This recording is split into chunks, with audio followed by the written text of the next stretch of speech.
Assalamualaikum warahmatullahi wabarakatuh.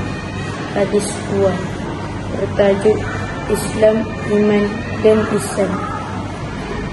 Hadis ini menjelaskan 3 teras agama yang mesti difahami oleh setiap orang Islam, iaitu Islam, Iman dan Ihsan. Seseorang Islam dinamakan Muslim, yang beriman dinamakan mukmin dan muhsin.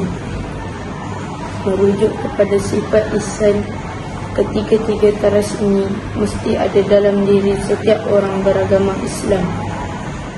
Islam ialah kepatuhan yang bertegak atas 5 rukun, iaitu mengucap 2 kali syahadah, mendirikan salat, mengeluarkan zakat, berpuasa pada bulan Ramadan, dan menunaikan haji di Baitullah bagi yang berkemampuan.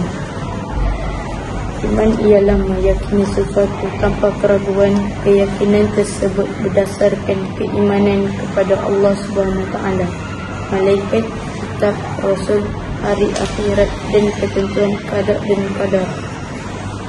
Iman itu membenarkan dengan hati, melafazkan dengan lidah, dan melaksanakan dengan anggota. Ihsan ialah melakukan amalan dengan sebaik-baiknya kerana meyakini Allah SWT sentiasa melihat apa yang kita lakukan. Hari kiamat merupakan hari kebangkitan untuk menerima pembalasan sama ada syurga atau neraka. Hanya Allah SWT yang mengetahui bila berlakunya hari kiamat. Kita hanya mengetahui tanda-tanda berlakunya hari kiamat seperti yang dinyatakan oleh Rasulullah SWT. Sekian, terima kasih.